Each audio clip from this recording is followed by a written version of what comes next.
Menos de trabajadores desde que comenzó la crisis. Daniel Lacalle, sube el paro, bajan las afiliaciones. ¿Dónde está aquí el buen dato? El buen dato es que estamos parando el proceso de destrucción de empleo. ¿Qué es lo que ha ocurrido en España? En España lo que ha ocurrido es que hemos tenido una enorme burbuja, no solamente inmobiliaria, sino de obra civil también, eso es muy importante recordarlo, que se ha pinchado. Entonces había una enorme cantidad de trabajadores que estaban enganchados en esa burbuja, desafortunadamente. Entonces, todo ese proceso de limpieza del sistema se ha empezado, obviamente con mucho dolor, a llevar a cabo, pero lo que estamos viendo ahora es revertir el proceso de destrucción. Y si lo vemos ahora mismo, veremos, por ejemplo, pues que la tendencia es claramente positiva. ¿Qué es lo que ocurre? Este proceso de mejora de las afiliaciones en la seguridad social, lo que ahora mismo hemos visto ha sido, esto es el resultado de ¿qué? Primero, la devaluación interna, segundo, el pinchazo en la burbuja inmobiliaria, el pinchazo del gasto público en obra civil, etcétera. ¿Y dónde nos encontramos ahora? En la encrucijada, en la parte difícil, la parte que es cómo creamos empleo de calidad y además que sea sostenible. Y eso es lo que vamos a empezar a ver a partir de este trimestre. Y lo que yo creo que vamos a ver en los próximos 6 meses es un ritmo de creación de empleo mucho más rápido, porque todo ese proceso ya lo hemos pasado. Esa es la gran diferencia. Sin embargo, siempre hemos oído que estamos todavía en un proceso de destrucción de puestos de trabajo. Pero Sí. me estás hablando de crecer, de crear puestos de trabajo. De crear puestos de trabajo netos. En este trimestre. Netos, entre el primer trimestre y el segundo trimestre. Ya empezaremos a ver creación de empleo neto.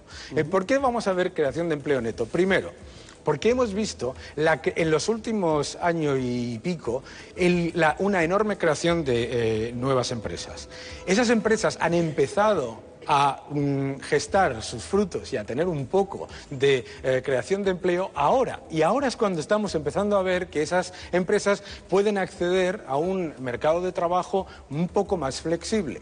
Hay un problema, que es el del autoempleo, y hay otro problema, que es el de las cotizaciones sociales, que siguen siendo muy onerosas. Entonces ahí es donde se tiene que trabajar de una manera mucho más intensiva para que ese proceso a mí no me gusta utilizar la palabra brotes verdes, pero ese proceso de empezar a crear empleo no se cercene con políticas confiscatorias.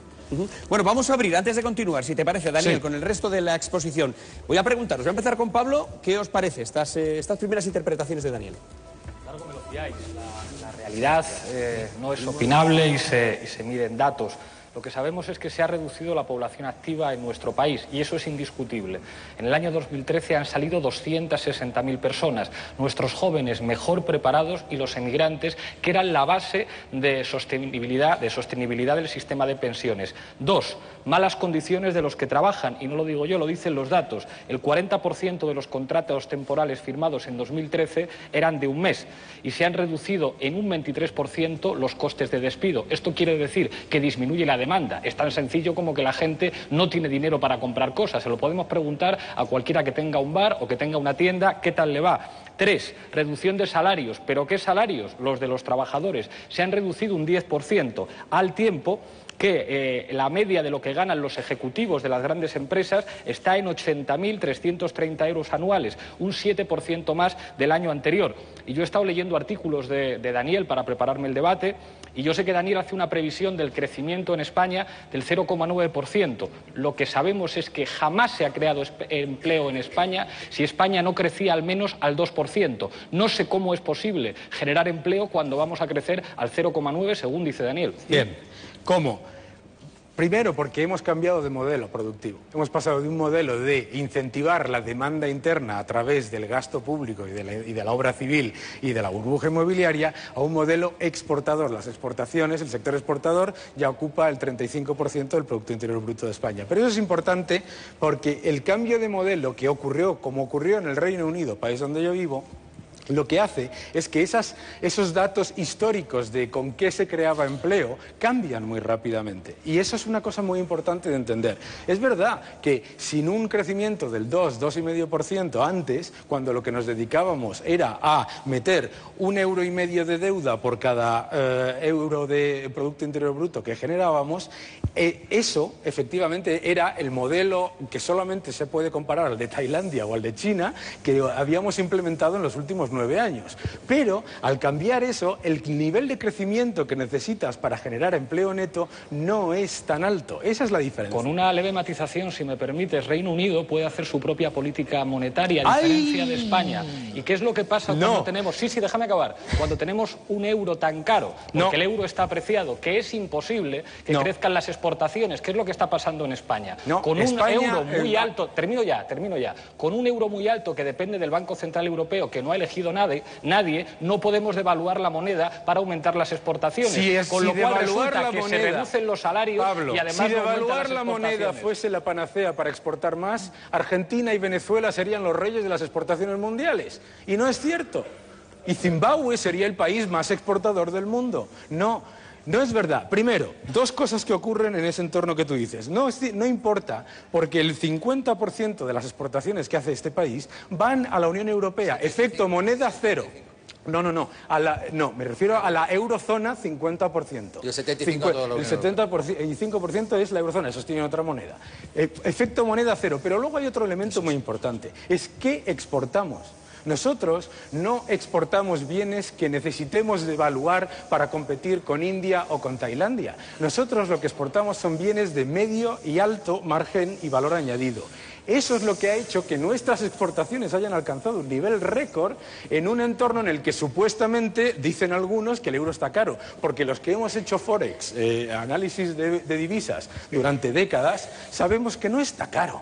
Sabemos que el euro es el marco más el franco, y que cuando cotizaban por su cuenta el marco y el franco eran muy fuertes y las economías crecían. Lo que no queremos darnos cuenta es de que el modelo que habíamos implementado se ha acabado y ahora estamos moviéndonos a otra economía diferente. Y lo mismo que no nos dábamos cuenta en el año 2007, algunos nos llamaban hasta antipatriotas, de que la economía se iba al garete, ahora no nos queremos dar cuenta de que estamos mejorando. Y eso es lo que a mí me preocupa viviendo fuera. Vamos con una última precisión. Dejando, a un lado que a ese cuarto de españoles que según Cáritas está en una situación de pobreza, decirle que estamos mejorando es complicado, y que con la reducción de la población activa, Intermon Oxfam dice que en el año 2025 tendremos 8 millones más de pobres. Yo he hecho los deberes y he traído un gráfico que compara Estados Unidos y Japón con la Unión Europea en términos de demanda. Y la demanda en los países que hacen políticas monetarias expansivas y controlan su política monetaria, Estados Unidos y Japón, está aquí. Y aquí, en color gris, está la Unión Europea, que son países que lo que están haciendo con los recortes y con una política fundamentada en la deuda, que es lo que nos sale caro. Lo que nos sale caro en este país no han sido solamente los efectos de la burbuja inmobiliaria, sino que todos los ciudadanos han tenido con sus ahorros y con los recortes que rescatar a los bancos, que siguen pagando sueldazos, a los ejecutivos, muy importante. a los bancos. Pero importante, Pablo, importante ese dato que tú pones, porque tú me has hablado de la población activa. En Estados Unidos, aumentando la masa monetaria un 7% anual, señores, imprimiendo moneda un 7% anual, la población activa se ha reducido a los niveles de 1978. En Japón, haciendo la salvajada que han hecho, imprimiendo moneda también para rescatar su gasto público, el salario de los trabajadores ha bajado a los niveles más bajos de 19 años. Daniel, eso España, no es una política expansiva, Daniel, eso se llama robar. Estamos en un nivel de deuda pública equivalente al de 1909, una deuda que teníamos en el año 2009 en el 36%, Japón, la deuda pública del PIB, señores, en este momento por favor, al 100%. Mientras habla, se la voy a poner. La deuda pública de Japón son... ¿Cuántos llevo? 3 y 3, 6 y 3, 9... No sé si va a haber pizarra. No hay pizarra. 15 ceros, señores. 15 ceros. El 220% del PIB. Japón pagando un 0,7% por sus bonos a 10 años, señores, los que dicen que el coste de la deuda no importa, se gasta el 22% de su presupuesto en pagar los intereses de la deuda. Mucho cuidado con esto de las políticas expansivas monetarias, porque no se reduce la deuda. Vamos con una duda de Javier Aroca. Ya sé, el lado izquierdo tiene muchas preguntas. Vamos yo ninguna. Pregunta y alguna reflexión. Primero una aseveración, una afirmación. No he visto en ninguno de estos programas una cara mayor de felicidad cuando ha venido un economista a este programa que la que tiene hoy el señor Marhuenda. Es increíble. ¿Por qué? Porque llevo meses diciendo esto, pues claro, y por fin viene alguien que entiende y lo dice. Yo no me voy a meter en las cuestiones presupuestarias de este programa, pero desde luego si la pizarra lo hubiera presentado el señor Marhuenda, estaríamos prácticamente escuchando lo mismo. La felicidad es mutua y yo me alegro. Pero Javier, fíjate, mira, es que Marhuenda no hace pizarras económicas porque no es experto en economía. Sí, no, pero la podría Nosotros hacer. traemos expertos en economía que tienen distintos pareceres. Sí, pero bueno, como hay economistas que hacen de tertuliano, no estaría tampoco mal que algún tertuliano hiciera de economista y así estábamos empatados. Claro. Pero bueno, a mí me sorprenden algunas cosas de las que ha dicho mi amigo Daniel Lacalle. Por ejemplo, ha afirmado que hemos cambiado de modelo productivo. Sí, eso he hecho. Y yo estoy muy sorprendido porque no sé, ni siquiera el gobierno admite que estamos... Claro, es que no lo ha hecho el gobierno, lo han hecho las empresas. Pero vamos, claro... No lo ha hecho el gobierno. Sí, pero fíjate, según los últimos datos de la EPA, el empleo que hay, ¿de dónde procede el empleo? Ese dinamismo que se dice que hay en el empleo, que tú aseguras que va a ser empleo neto y todo este tipo de cosas. Yo creo... Y en un ejercicio de ilusionismo que yo aprecio, pero que no me lo acabo de creer, ¿no? Bien. El turismo lo crea fundamentalmente en el sector de la hostelería, el sector de servicios. Ajá. Del turismo. Que la mayoría de la gente entiende, entre otros los más expertos, de que es una situación absolutamente coyuntural, que no sabemos lo que va a pasar. ¿Por qué coyuntural? Hay una cosa, Javier, no es cierto. Daniel, sí, porque tú sabes, pero voy a citar, por ejemplo, a Zoreda, ¿no? El vicepresidente Os voy a pedir que seáis concretos, del lobby más importante del gremio turístico de España. Lo atribuye, entre otras cosas, la inestabilidad geopolítica del este del Mediterráneo. Y el segundo dato. Ahora voy a citar el Instituto Federal de Estadística alemán, que ¿Y dice... por qué no se ha ido esa gente a Mykonos? ¿Por qué no se ha ido esa gente a otros países? Están asustaditos perdidos. Están asustaditos perdidos, Claro, entonces se van de vacaciones. Que no. Que tú no, te irías- Javier. ¿Cómo te vas a ir de vacaciones a la península del Sinaí? ¿De verdad que tú De te irías? Sinaí, estoy hablando de Mykonos. No, Mykonos yo te estoy está diciendo en a el Sinaí, Sinaí, yo te está en estoy diciendo a Grecia. Sinaí, que es donde más ha evolucionado el ¿Por qué turismo. no se han ido a el turismo Grecia, donde ha egipcio? habido una devaluación interna mayor a la nuestra? Porque hay inestabilidad. Ah, y aquí hay no. jaleo, hay Tú me estás bronca, diciendo que todo va muy mal aquí. No, he dicho que la inestabilidad geopolítica hace que nosotros mejoremos turísticamente y que eso no se pueda y que en eso no se puede afirmar en absoluto que esté cambiando el modelo productivo. Lo segundo, iba a citar y cito el Instituto Federal de Estadística. Los datos creo que son de hoy, de ayer. Dice que la balanza comercial alemana está mejorando, pero no porque estén exportando más, sino porque están importando mucho menos. ¿A costa de quién? Fundamentalmente de Francia, también de España. Es decir, las dos variables que tú atribuyes al cambio de modelo productivo, resulta que son en dos elementos absolutamente inestables y coyunturales y que no tienen sostenibilidad, como decía hace muy poco el profesor Antón Costa. Parece que Daniel tiene la respuesta para todo esto, pero Daniel, te voy a pedir que tengas un poquito de paciencia. Publicidad y volvemos con su respuesta. Hasta ahora mismo.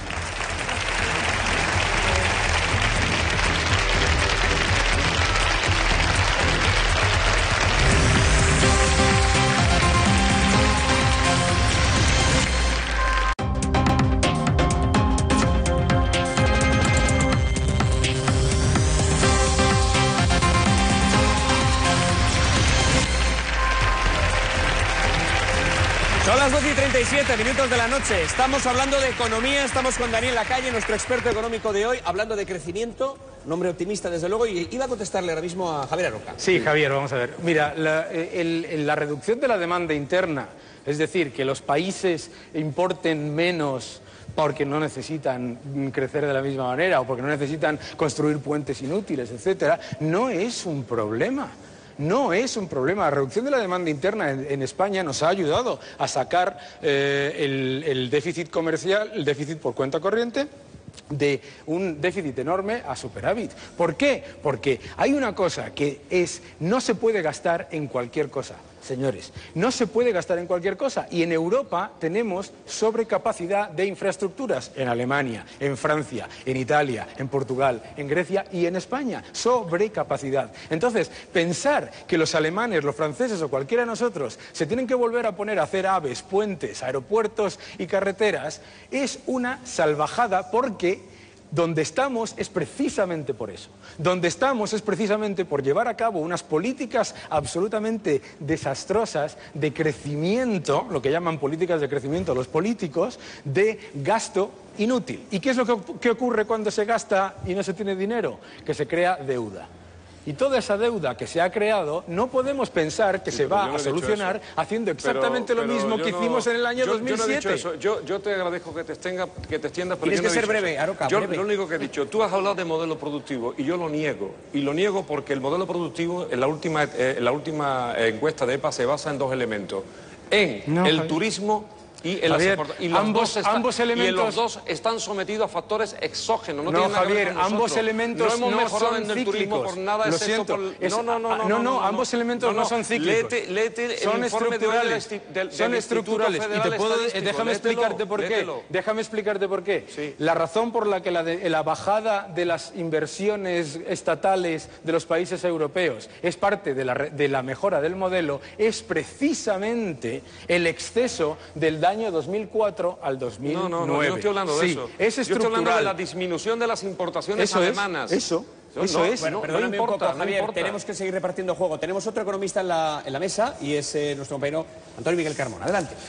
Bueno, yo no estoy de acuerdo con nadie, salvo alguna intervención, con nadie de los que han intervenido, porque nada de lo que estáis diciendo en cuanto a paradigma es cierto. En España en el año 2013 hay 200.000 ocupados menos, 250.000 activos menos, y se han largado de este país 200.000 personas. El ciclo económico español es siempre el mismo, no es nada nuevo, querido Gabriel, nada nuevo. Comienza aumentando las exportaciones, tiran los demás países de nosotros y nosotros vamos detrás al trantrán.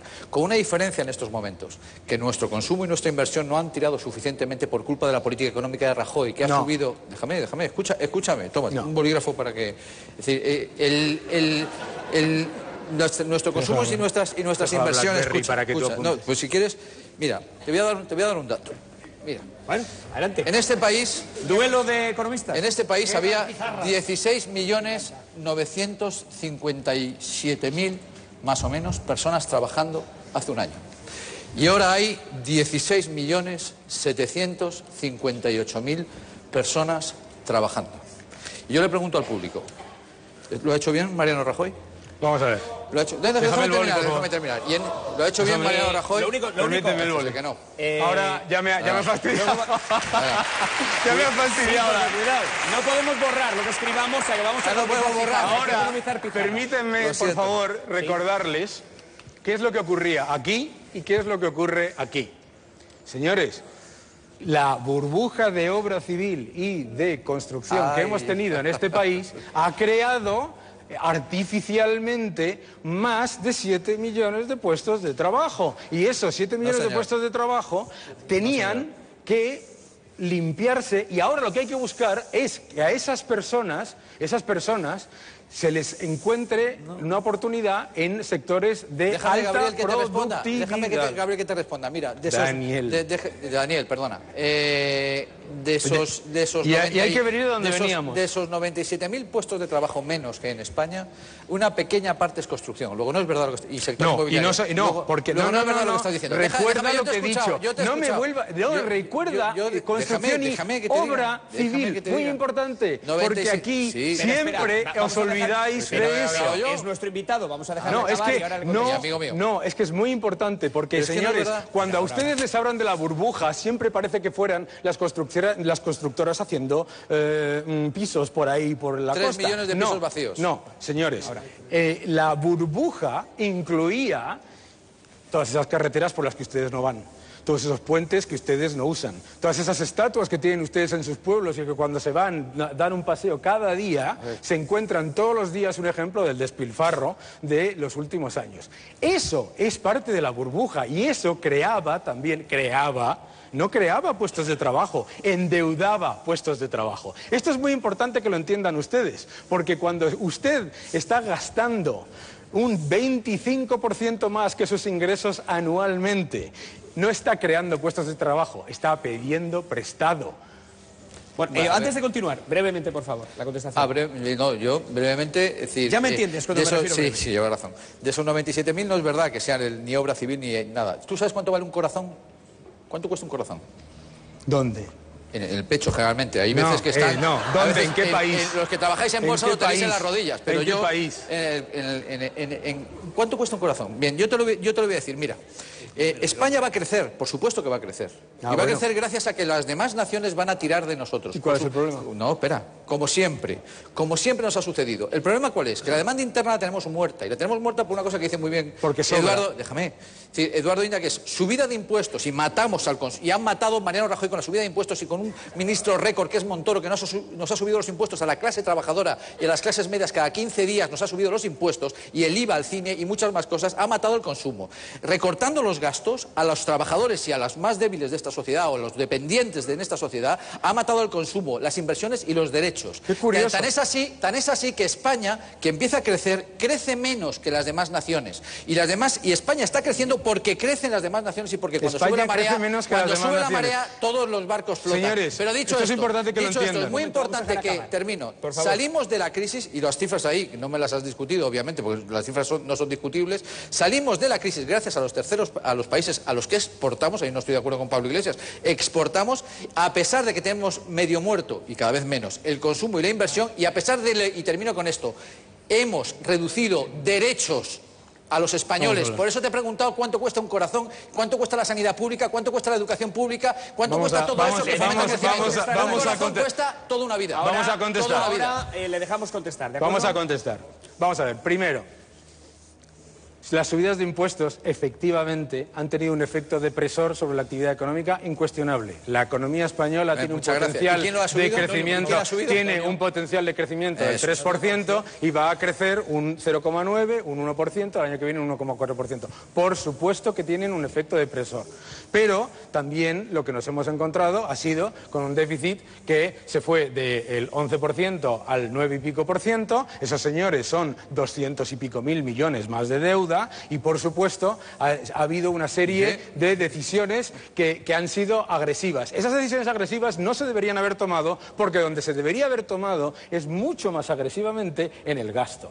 Porque usted dice que en España el gasto se ha bajado mucho, sin embargo... ¿Tú sabes que Grecia ha eliminado la atención primaria sanitaria a sus ciudadanos? Grecia Por eso es un país... ¿cuánto cuesta un corazón? Es un país... Aquí es donde entra lo que yo comento en mi libro, que les recomiendo a todos que lean, que es la diferencia entre gasto político y gasto público. La atención primaria y el gasto político. Escucha un momento, por favor, porque como no te has leído mi libro, pasan estas cosas. Sí. El problema... Mi secretaria me ha hecho un resumen.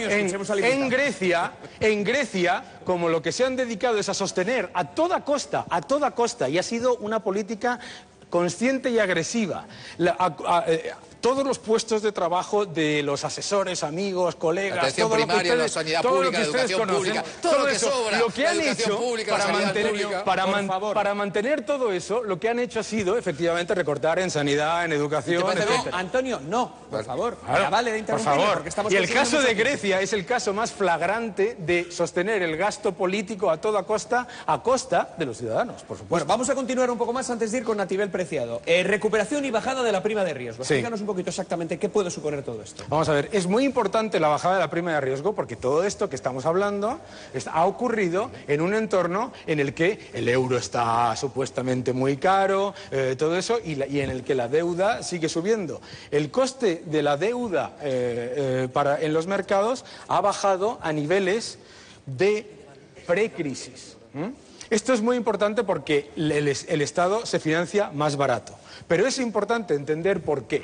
Es importante entender que lo que ha habido es un efecto enorme de una cantidad de dinero creado en todos los sistemas que ha llevado a que todos los costes de financiación de los estados hayan bajado. Entonces es muy importante aprovecharlo, pero a la vez hay que tener muy en cuenta que esta bajada, que además, por otro lado, ha sido mejor que la de Estados Unidos, mejor que la de Japón y mejor que la de Reino Unido, sí, absolutamente. De hecho, esto es muy importante para los del club de la impresora.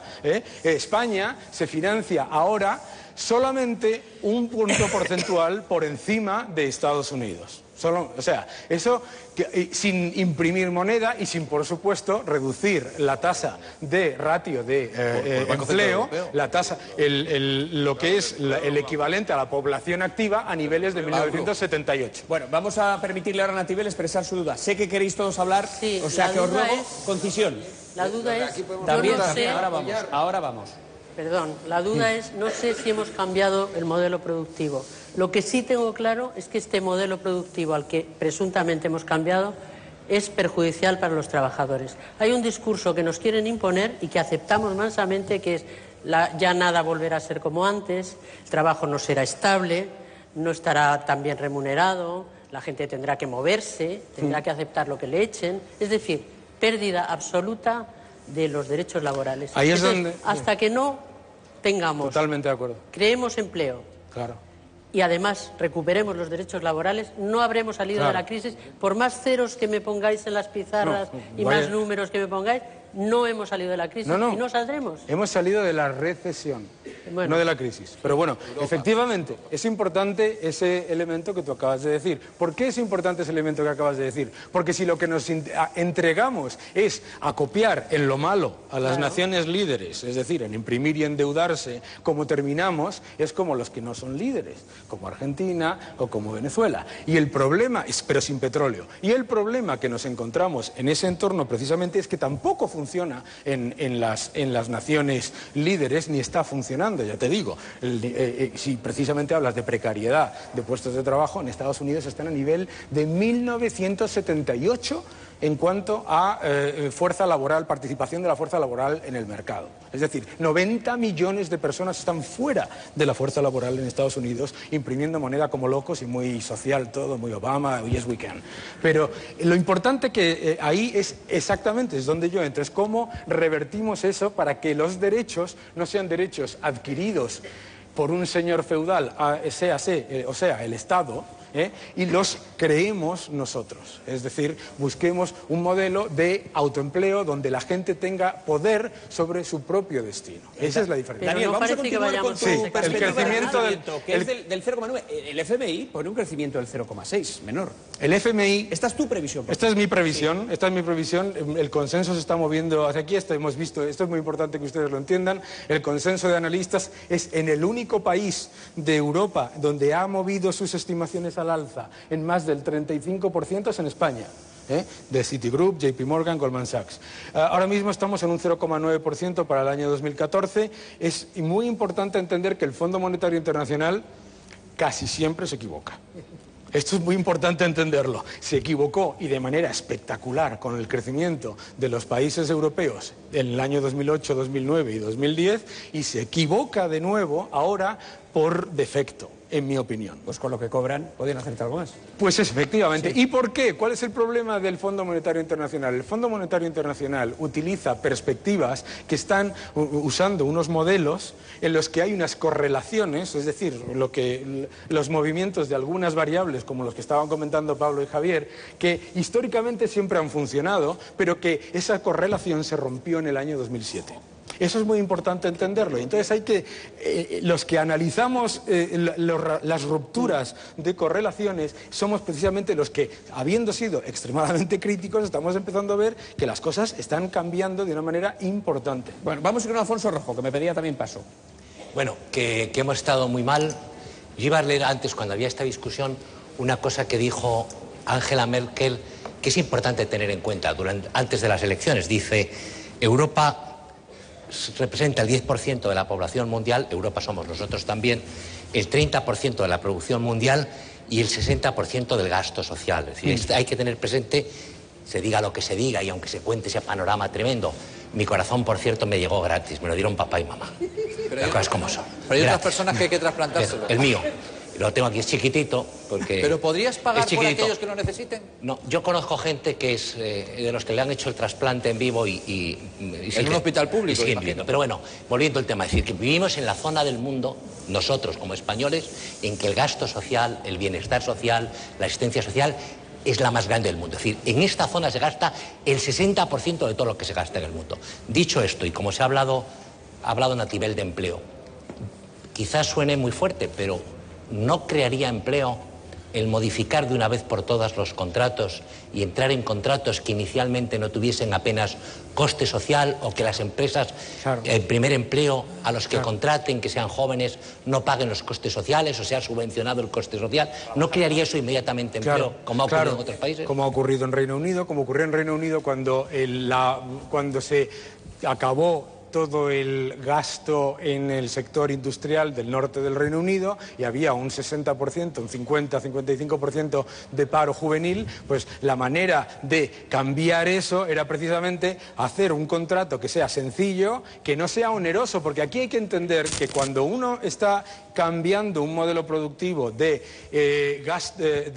alto en capital, de gasto muy importante, a un modelo cíclico y más exportador, lo que no puedes hacer es intentar recaudar desde el primer día. Lo que no puedes hacer es que el primer coste que tenga sean que un autónomo pague 350 euros. Ahora me llegaba un SMS de un lector mío que le han subido las cotizaciones como autónomo un 20%. Entonces, eso no puede ser porque, claro, ya hay, entre que hay un riesgo en cambiar de forma de trabajar, pues obviamente no puede ser oneroso. Estoy totalmente de acuerdo. Vamos a ver, yo quiero brevedad os voy a pedir, a Daniel porque ha escrito un magnífico libro que se titula Nosotros los mercados. Él es hijo de un comunista, nieto de un ministro franquista y primo de una brillantísima política del PP que es Lucía Figar. Y él es liberal como Lucía Figar. Y Lucía Figar aboga por bajar los impuestos. ¿No crees tú que el haber subido desaforadamente los impuestos se ha cargado la recuperación y ha hecho que España vaya a vivir una estanflación durante muchísimo tiempo? Yo estoy de acuerdo parcialmente con Antonio, es que han subido 40 gravámenes en los 2 últimos años, una auténtica salvajada sin precedentes en la Europa occidental. En mi libro, en Viaje a la Libertad Económica, el segundo, comento que es precisamente ese un gran problema, el subir los impuestos. Podemos decir que ha habido una circunstancia de necesidad de reducir el déficit y todo eso, pero la realidad es que cuando tú llevas a cabo una política en la que pones el mismo impacto en el gasto que en los ingresos, lo que ocurre es que el potencial de crecimiento de la economía, pues obviamente se ralentiza. Pero lo que es importante es que a pesar de esas subidas de impuestos, vamos a crecer un 0,9%, un 0,6% si tiene razón el FMI, que ya lo dudo. Pero no es menos cierto que a lo mejor si no se hubieran subido salvajemente los impuestos, a lo mejor creceríamos al 1,8%. Efectivamente, sobre todo porque hay que entender... ¿Habríamos pagado la sanidad y la educación? Sí, porque hay que entender una cosa, En España jamás... En el pico de la burbuja inmobiliaria jamás se ha recaudado más de 413.000 millones de euros. Jamás. Jamás. La burbuja inmobiliaria y de obra civil se ha pinchado, los beneficios empresariales han caído un 67%, ha habido una crisis enorme que ha afectado a las grandes empresas, a las pequeñas, a todo el mundo. Lo que no podemos es intentar recaudar de lo que queda esa diferencia de burbuja inmobiliaria, porque los dos ministros, tanto el ministro de Guindos como el exministro Solbes, han reconocido que suponía entre 50 y 55.000 millones de ingresos fiscales. Eso es lo que no va a volver. Eso es lo que no va a volver. Vamos con Pablo. Sí, yo sí que te he leído, Daniel, y con mucha atención siempre, y es siempre un honor poder discutir con un especialista y procuro hacerlo con humildad, pero esforzándome mucho en estudiar. Y hay realidades que yo te querría plantear. Es verdad que la prima de riesgo está magnífica en Grecia, pero la gente se muere de hambre. ¿Sí? A la gente no le atienden en los hospitales. Entonces, cualquiera que quiera hacer en mi país lo mismo que han hecho en Grecia, asumiendo las recetas que les han dado desde los poderes financieros, me tendrá enfrente, porque yo no quiero un país en el que la gente se muera de hambre. La cuestión de los impuestos es muy grave en nuestro país, porque el problema es que los impuestos lo pagan las familias. En España tenemos un 23% de fraude fiscal, 10 puntos por encima de la media europea. Y además, bueno, son estimaciones de los inspectores de Hacienda, que no es que sean estimaciones de tu padre el bolchevique, son los inspectores de Hacienda. Comunista. Y se plantea, lo decía Inda, y se plantea que el 74% también son estimaciones de ese fraude fiscal procede de los grandes patrimonios y de las grandes empresas, o de las SICAP, que tributan al 1%, mientras las familias con el IRPF tienen que pagar los impuestos. Entonces, digo yo que sería razonable razonable que un gobierno razonable dijera, hombre, vamos a hacer una reforma fiscal para que en este país paguen las grandes fortunas y no tengan que no tengan que pagarlo todo las familias. Sería razonable que bajáramos el IVA a la gente normal y no se lo bajemos a los ricos que compran obras de arte para especular. Entonces son cosas que podría hacer cualquier gobierno normal precisamente para no acabar como en Grecia. Porque el problema es que aplicando determinadas medidas en Grecia, lo importante, que no son las finanzas, sino que la gente tenga dinero para pagar la luz o para llenar la cesta de la compra, la gente no se muera de hambre y que se convierta en un país subdesarrollado. Entonces, quien quiera hacer que mi país sea un país subdesarrollado, me va a tener enfrente. Pablo, primero, importante, te va a tener enfrente a ti y a todo el mundo, porque lo que se ha hecho en Grecia es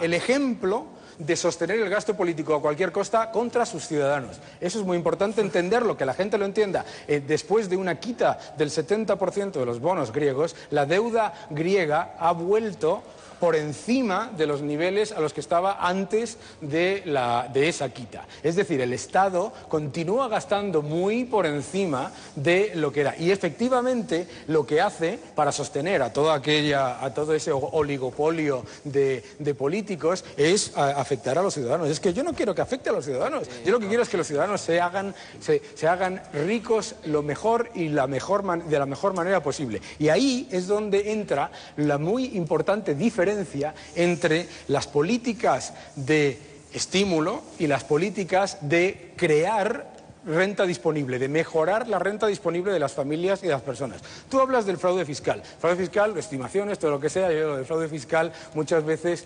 alucino, porque, por ejemplo, hablábamos de los ingresos del Estado. Los ingresos del Estado, efectivamente, han caído en la cantidad exacta de lo que suponía la burbuja inmobiliaria, y los beneficios empresariales han caído al 67%. Pero, sobre todo, es que la caja que generan las grandes empresas se ha cercenado. Ustedes ven el IBEX 35 y ¿qué hay? Bancos, constructoras, eléctricas, sobre todo. ¿Qué es lo que ha ocurrido en esos tres sectores? Que ha habido una debacle de la caja generada. Entonces, no se puede decir que lo que hay es un fraude de las grandes empresas, porque no están haciendo fraude. Lo que están haciendo es sobrevivir después de un periodo de endeudamiento excesivo. Si es que hasta el ministro de Guindos está diciendo que hay que corregir la ingeniería fiscal que permite a las multinacionales y estar más a la derecha de Guindos. Está de acuerdo con Pablo Iglesias, el Vamos a ver, ministro es importante ese punto. Pero es que está diciendo que están erosionando. Vamos a ver, hay una cosa muy importante. Fiscales. Hay una cosa muy importante. Aquí o queremos estar para atraer capital o queremos estar para detraer capital. Esto es muy importante entenderlo. Esto es muy importante entenderlo, sobre todo cuando ponemos como ejemplo a Reino Unido, Japón y Estados Unidos.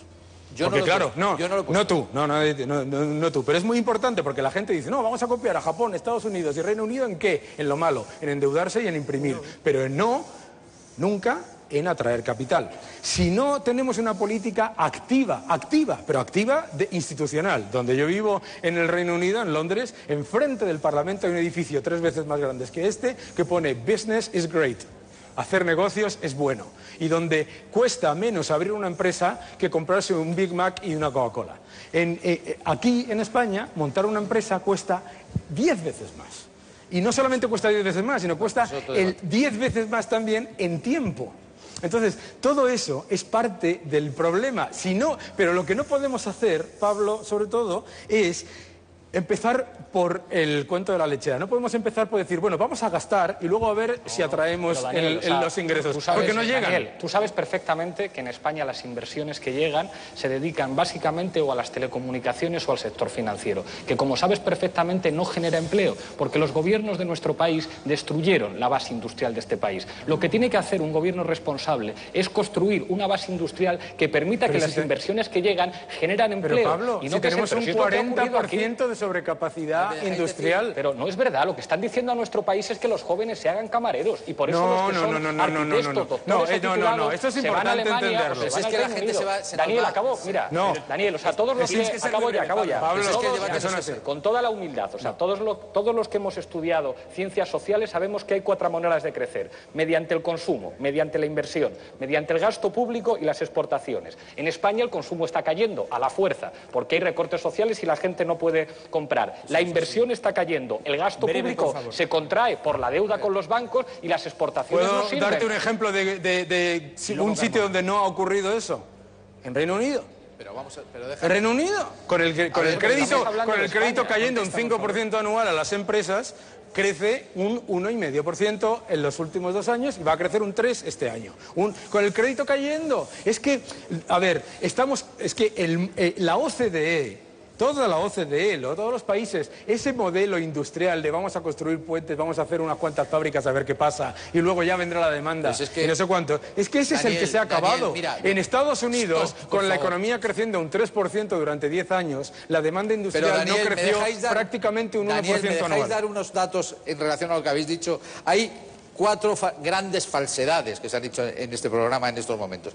Querido Alfonso Rojo, gasto social. España ocupa el puesto 20 de los 27 países de la Unión Europea en gasto social. Se habla de Europa con respecto al resto del mundo. Un momento, pero como estamos hablando de España... Con respecto al mundo, no a Europa. Ya, pero como estamos... Tú estás hablando de España. Sí, pero con respecto al mundo. Como estás hablando de España, no podemos decir que hay que recortar el gasto social en España, porque somos... No, yo no he dicho eso. Dejadme hablar. No, pero es que... Yo no he dicho eso.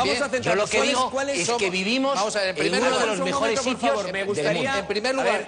Carmona, al grano. Sí, yo al grano. Si no me interrumpe. En primer lugar, el gasto social en España es uno de los más... Por favor, escuchamos a Carmona, que va al grano. Sí, exactamente. Hablando de corazón, que yo en este programa casi me da un infarto. No sé qué me vas a decir a mí. En primer lugar, de cosas que he escuchado. En primer lugar, somos uno de los países con menos gasto social de la Unión Europea. Decir que hay que recortar... Somos el 5º o 6º con menos gasto educativo de la Unión Europea y menos gasto sanitario. Decir que hay que recortar gasto público es una barbaridad. Gasto público no, gasto social, gasto sanitario, gasto en educación, porque es un factor de crecimiento económico. La palabra en segundo lugar, sí, ahora te hablaré de gasto político. En segundo lugar, la prima de riesgo ha caído en todos los países de la Unión Europea, menos el país de referencia que es Alemania. ¿Por qué? Porque ha habido una intervención del Banco Central Europeo, no por la política de Mariano Rajoy. En tercer lugar, la pauta de crecimiento que a ti te parece novedosa, porque eres un gran experto en economía financiera, pero no en historia económica, es la misma pauta de crecimiento que ha tenido España en todos los ciclos económicos anteriores. En cuarto lugar, cuando hablas en Grecia de gasto político, efectivamente,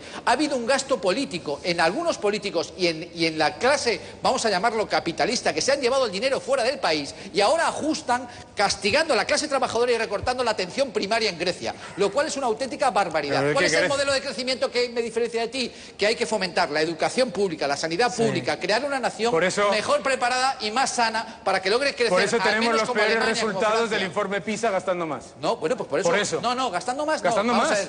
¿Por qué crece más Alemania?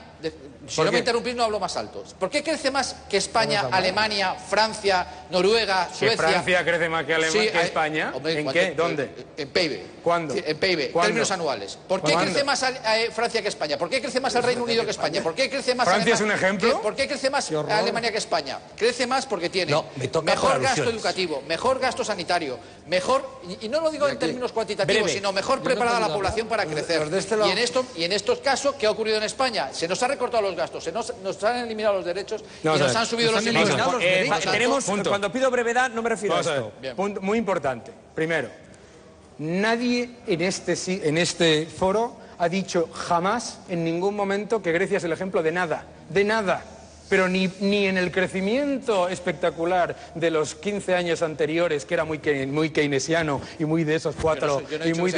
No, tú. Yo no soy keynesiano, no te he dicho a ti. Y muy de esos 4 factores, hasta que explotó.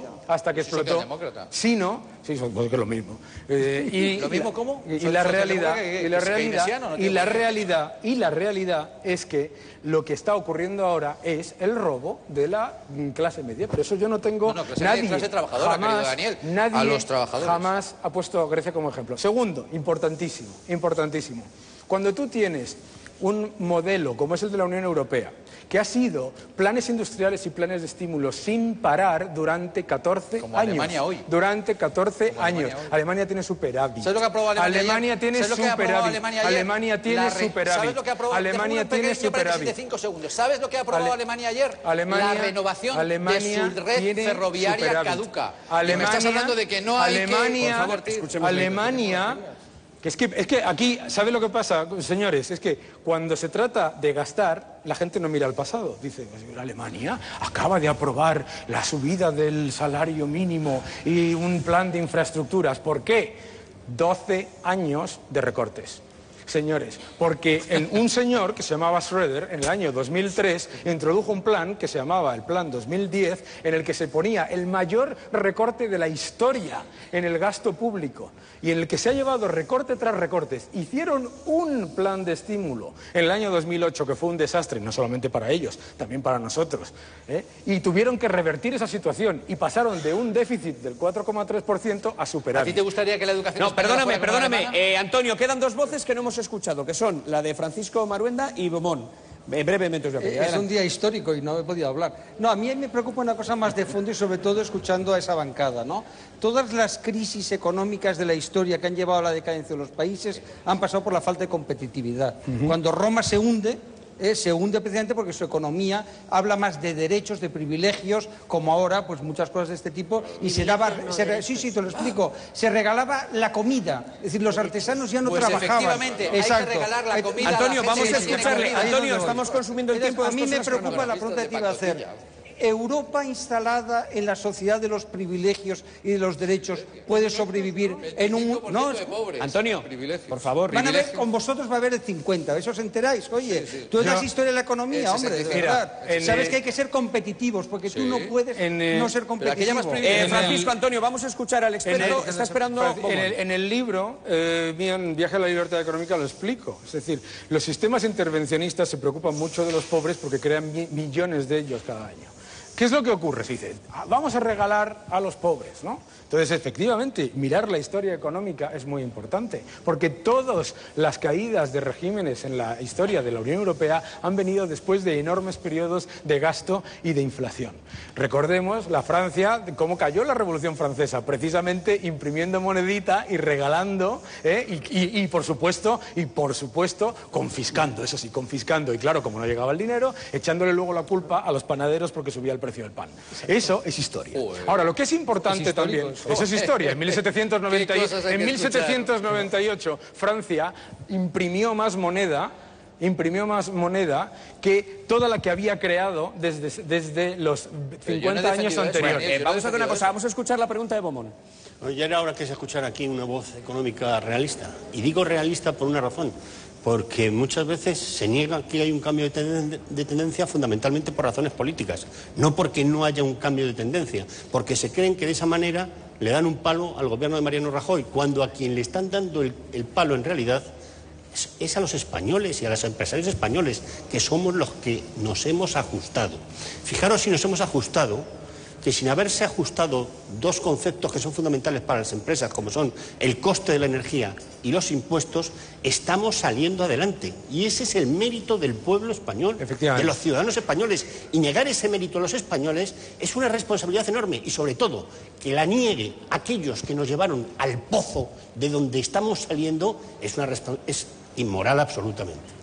Yo creo que es muy importante eso que acabas de decir, sobre todo porque hay que tener en cuenta que durante toda la crisis y durante estos años los costes energéticos se han disparado un 70% en este país, porque hay que entender que la presión fiscal no, que es lo que se habla siempre, no, lo que importa es el esfuerzo fiscal, que es lo que se paga de verdad por las personas, no un concepto elusivo como es el de la presión, ha aumentado hasta niveles que son superiores a los de la media de la OCDE. Entonces, competir en esas condiciones es mucho más difícil que si devaluamos o no devaluamos. Eso es muy importante entenderlo, pero sobre todo hay que entender que lo que hemos hecho ha sido esos empresarios que han salido, que cuando uno viaja de España afuera es muy espectacular, porque ves los aviones de líneas aéreas, ya no se va en gran clase a Buenos Aires o a Brasil con el ministro a invertir no sé cuánto, ahora se va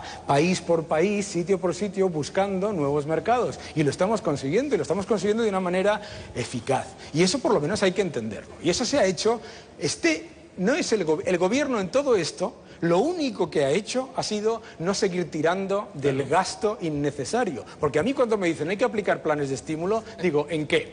Por favor, ¿en qué lo pagamos? Porque a que alguien me venga y me diga en un país que gasta la práctica totalidad de sus gastos en gasto corriente, ¿en qué vamos a invertir? ¿Queremos más radiales? ¿Queremos más aves? ¿Quieres más puentes? ¿Quieres más puentes como los que hicisteis que no sirven para nada? Ya. Daniel, ha sido un auténtico placer tenerte esta noche con nosotros. Muchísimas gracias. Daniel Lacalle, gracias a ti.